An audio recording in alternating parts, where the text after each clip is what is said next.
Hammaga assalomu alaykum do'stlarim. Hozir domdamiz qurilish ishlarini davom etmoqda.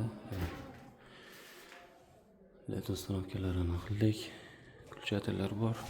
Shit terish jarayonlari ketmoqda. Shit bo'yicha ozroq ma'lumot berib o'tmoqchiman. Xo'p. Vodный kabel 2-3 fasa noli bilan zazemlение mana shu kabelchada mana korpusga ham berilgan, eshikka ham. Tak, 3 ta kvartira 1 2 3 1 2 3 ta kvartira, bitta koridorni освещение uchun avtomat qoldirilgan. Bu через солнечный panel invertordan keladi. 3 taga bundan tok chiqib, через счетчик aylanadigan bo'ladi.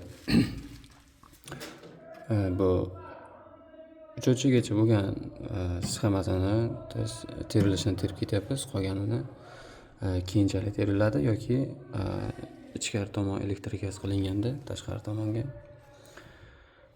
shochigini o'zlari o'rnatib taxlab olib ketishaveradi.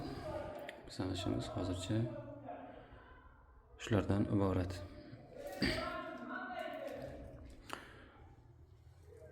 Mana shunday qilib shitlarni terib taxlab chiqib ketyapmiz. Bu yerda 2 xonali, 3 xonali, 1 xonali kvartira. Avtomatlari shiti tayyor. Mana shu tarzda hamma shitni terib chiqyapmiz.